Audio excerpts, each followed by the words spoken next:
Hi, welcome back to Bite Time. I'm your host, Tanner McGee. For this next segment, we have Reggie Dupre and Joey Seahan with us. Talk about levees, talk about the disturbance in the Gulf. I don't know if it's in the Gulf, but we have a rain event coming tomorrow. What's going on with the water? Well, tomorrow, thank you for having us, Tanner. Tomorrow, it looks like the first event of any high water of significance since all year. Here we are on October the 10th, and this is all we get, thank God, because this has been one of the slowest years I've ever seen on tidal events. But we do have a low-pressure system developing in the Gulf of Mexico. We expect a lot of rain, which we need, by the way. There will be, we expect maybe some high water, so Terrebonne Levee District has and will be closing some floodgates this evening, and then some of the environmental gates early tomorrow morning. So, Reggie, what is the criteria for closing the gate? Well, it depends on these small, some of the gates on the eastern side of the parish close much more frequently than further west. Some of them we follow a much stricter formalized procedure, especially on the Houma Navigational Canal, the Bubba Dove floodgate. That is a federal waterway, and for us, we have to have a named tropical system in order to close the HNC floodgate. This would be like a small municipality at will trying to go decide to close Interstate 10. So we need to have a real good reason to close it, and our permit conditions say you have to have that. The other floodgates are not nearly as strict.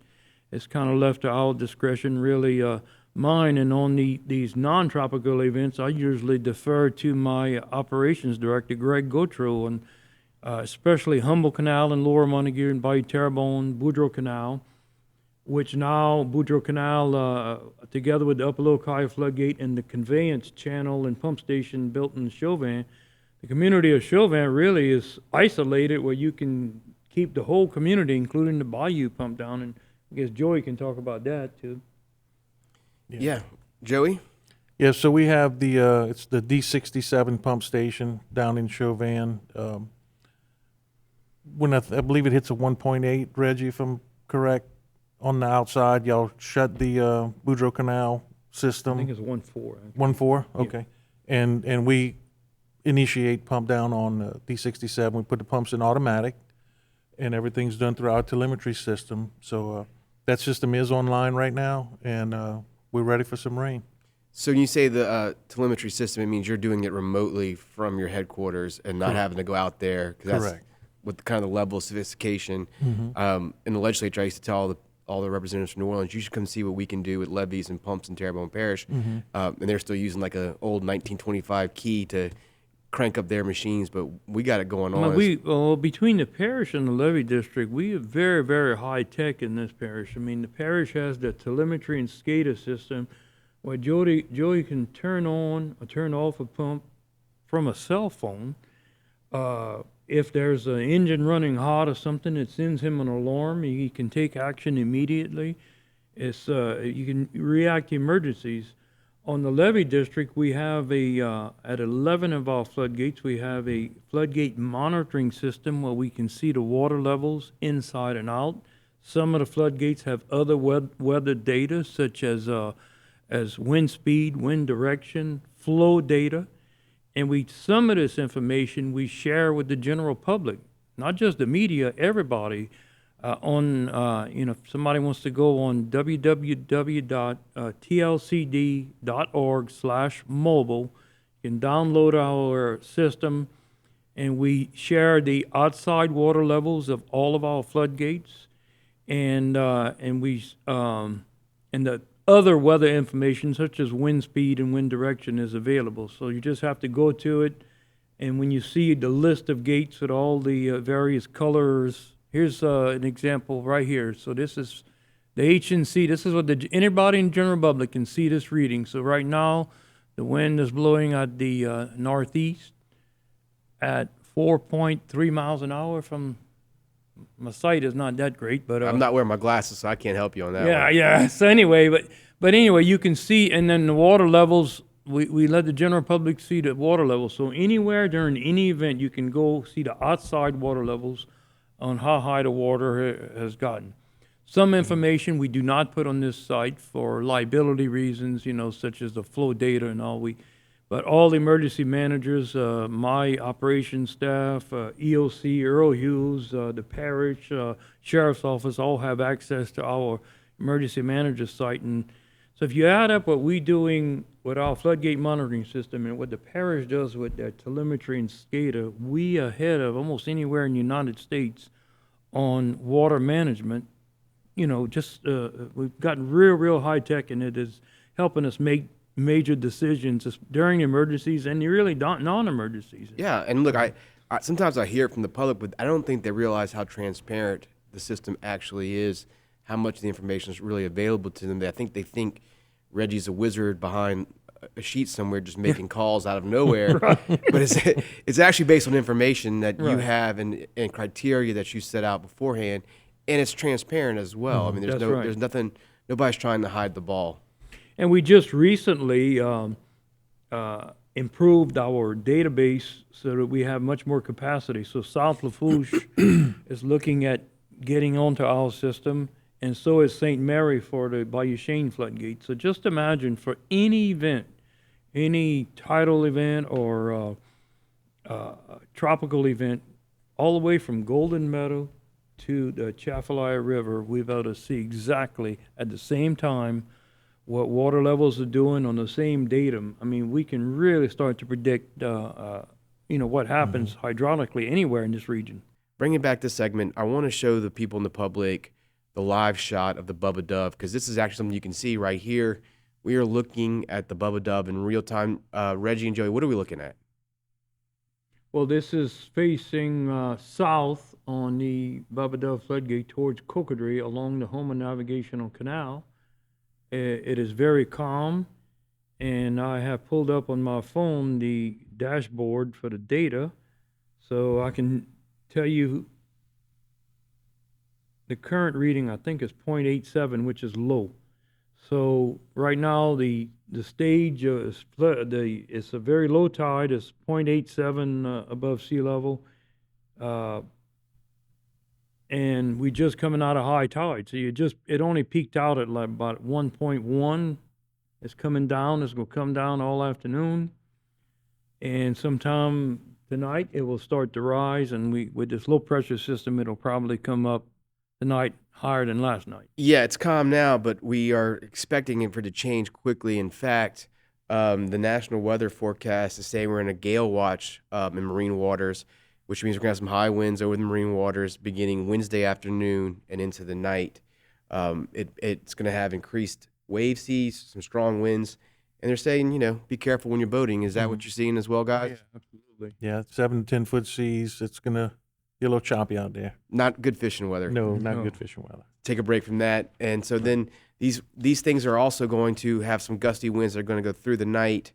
We're looking at a live shot here. It shows southeast Louisiana and the area where the strongest wind potential is. And if you look at it, you can see Houma and New Orleans is right in that little, I don't know what they call it these days. They used to call it the cone of certainty or uncertainty. And it's strong gust of winds. They're advising people to make sure they secure the loose items around their house and have caution across bridges. But that's when you come to work, Joey, and you kind of get everything prepared through Public Works. Is that right? Yeah, we had our crews out early this morning, topping off fuel tanks, just getting everything prepared ahead of this event. We have a lot of portable pumps out, so like I said, we got a crew that goes out and all they do is check diesel, oil levels, water levels in the engines, and get everything prepared. But also what I'd like to say is we're still monitoring the basin between Savannah and Highway 90 where we had those fires at. We're still flying drones daily. And keep in mind, that's a 5 mile by 1.5 mile wide basin. So we flooded it. We pumped right over 2 billion gallons of water in that system. We haven't seen any hot spots, any fire, any smoke. We got a few phone calls. The cane farmers are doing their thing and burning the cane out towards Thibodaux, and that smoke's getting into our area, and people were getting a little concerned, which I understand. Mm-hmm. It was rough for a while, but everything's under control. You know, we got that gale warning coming up, so we were concerned with that. So we, like I said, we flying the drones daily and keeping an eye on it. I must have got some of that smoke, and all of a sudden I had to start coughing. I apologize. You're right. And people, we actually just had the one of the fire department guys on, and they were talking about this is actually Fire Prevention Week, so he was going into all the things people can do, and we referenced obviously what was going on, but there was never really any threat to the public with those fires because y'all been monitoring that. Right. It's not just wind though. I think we have another slide that's going to show. It's also some heavy rain expected on Wednesday, and it doesn't look too good for us as far as it comes to the rain. You're seeing a lot of purple in our area. Probably the highest concentration is in around Houma. Yeah. Excuse me, guys. But how does that affect your math, Reggie? Well, I mean, some of the floodgates we've already closed this afternoon. Right now, Humboldt Canal by Terrebonne, Woodrow Canal, Upper Little Collier are closed, Bush and Placid. A couple of days ago, we did yesterday a maintenance closure of Placid, and we decided with this potential weather, we just kept it closed. So some of the larger floodgates we cannot close except for a named tropical event, and this is not going to be it. But is there ever any concern that the water gets trapped in and it can't get out, Reggie? Because I'm looking at the rain on the map. That's why we close it at a lower tide to give yourself a lot of capacity. So right now the tides have been running exceptionally low this summer, some of the lowest we've ever seen on a summer month. So we have a lot of reservoir, a lot of capacity. But this will not be bad enough of an event where we cannot go back during the event and open it up if you have a lot of rain. You, of course, never want to have a situation like, Ida was a situation with a reverse head, and you had 140-mile-an-hour winds blowing from the north, which blew all the water to the south. Of course, this is just going to be a low-pressure system in the Gulf, and as it moves to the east, you're going to see the winds are going to switch over to the northeast. Right now, it's northeast.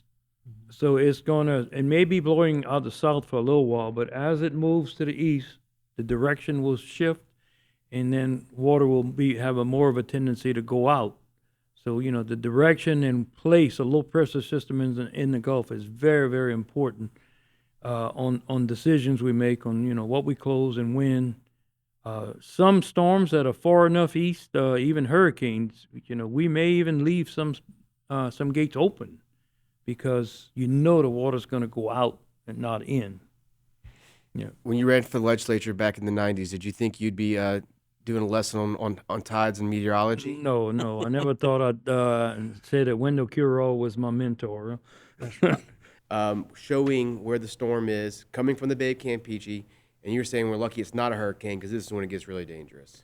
Right. I remember many years ago, Mr. Clifford Smith, he used to say the worst case scenario for us is a hurricane that develops near the Bay of Campeche, a major hurricane, and makes landfall, let's say Morgan City, from that direction.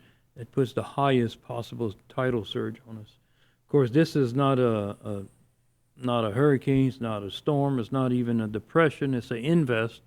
That's why there's no cone of uncertainty. They don't put the cones up until you have a circulation with with at least a depression. Yeah, they're only giving it a 30% chance into developing into tropical development. They're calling it. It's a pretty low chance, but we don't have that luxury. We got to prepare like it's 100%, right? That's right. But we do have an updated map of where they're expecting this thing to go, and it looks like it's come across us, and it's gonna go a little bit to the right of us. Right. But that's still gonna drop some weather on us. Be a lot of rain, which with being in the drought, we need rain. We don't need it all in one day. But I think that we go make out all right with this. Is people need to just secure their loose items, because there will be some gusts tomorrow afternoon and tomorrow night, and just understand it will be I think it's 100% chance of rain tomorrow. And I think as far as tidal goes, if we can't survive this event, then I need just to leave town, because this is not this is a very, very minor tidal event. Yeah. Right. It is, but it's a good time for us to go through the planning stages. Even if we're right. just planning for it, it gives us a good trial run to make sure all our systems are ready in case Right. there's something bigger. That's kind of one way to look at it. We always got to be prepared no matter what, because it will possibly flood some areas. I mean, we have to account for Right. that. And that's when Joe and your team activates when you got some issues. Yeah. So, being that the storm is coming from the west, which is a little abnormal for us, all our storms normally come from the southeast. We did close the Bayou Black barge at Old Spanish Trail a few weeks ago. Waterworks had called us, Mike Sobear, about some saltwater intrusion. So that barge is closed. That system is pumped down right now. We do have the Elliott Jones pump station online now, as well as Hanson. So you had a question earlier, what if it really rains, can we get the water out? We don't have any problems. And the Ellie Jones is a new pump station, right? Correct. That's one we didn't have last season. Correct. We've been adding pumps and all attached to the Right. system. And that's 1,000 CFS station, so it's a big station. When you say 1,000 CF, give me some context, because some people might not know what that really means. What's That's a small pump? a million gallons every 2 minutes. That's a big boy. Yeah. Yeah. What are the other pump stations that, like the pre-Elliott Jones ones? Well, even your 11Bs are close to that 1,000 CFS, but the stations that you see around the smaller stations, they're around 400 CFS. Yeah. So you're looking at Like on almost Industrial double. Boulevard, the stations that you can drive by and see, it's like a 400 CFS station. So we can really Cubic move, feet per second. Yeah. we can move some water. I think that's one of the things people don't realize is we're constantly reviewing what we've got, looking and see where the weaknesses are, and every time we do something, we sort of know there's going to be a counter reaction that we're going to have to find out about and plan for it. But you keep that up to date and ongoing. Exactly. And then, in the last 8 years especially, Parish President Dove has done some major improvements. We have the first lift of a lot of the Morganza to the Gulf built, but other issues like converting the Bayou Terrebonne and Boudreaux Canal floodgate to locks, adding this conveyance channel, adding these big pump stations in Bayou Black, all assist. And, I did a presentation recently to CPRA when it came to Houma. If you add it all up, state and local dollars along Morganza, then the lock, which we, on the Houma Navigational Canal next to Bubba Dove, we go on to bid with in the next month or so. We're actually advertising now. And you add all the projects the parish has done to assist in flood control, you at $1.2 billion in the last 18 years of non-federal investment into a federal system. Nowhere else in this entire country you're going to have that level of investment by the people into protecting themselves and for their community to survive. Right. And just to clear up, all of our levees are built to the federal standards. That's right. I heard, I think one of the candidates for parish president, they weren't, and that's why they're not on the maps. That's not correct. Every levee we've built has been built to all the federal standards, as if the Army Corps built themselves. You don't have certification for FEMA purposes until they up to the 100-year or 1% level, which is not going to be till the year 2035. But we're working towards that. That's right. Right now, as we speak, we're raising some of the levees on the southern part of the parish, several of the levees to 15 feet. Some of them already at 15 feet, and it's very impressive. It's a money issue. It's not a how we're building them. That's correct. You have to prioritize and build it one lift at a time. Yes. I know that the work is always going on, and we're constantly working at it, changing it, trying to increase our protection. And we see Hurricane Ida, we pass with flying colors. Oh, yes, absolutely. It almost Hurricane Barry, we went from 11,000 homes flooded in Hurricane Rita to 11. I mean, that's not an A+, but it's very, very close to it. Absolutely. Thank y'all for having y'all on. Thank y'all for the work y'all do. We definitely appreciate it, because now's the time to do it. That's all the time we have for Bayou Time. Thank you, Reggie, and thank you, Joey, for being on. Thank you. See y'all next time.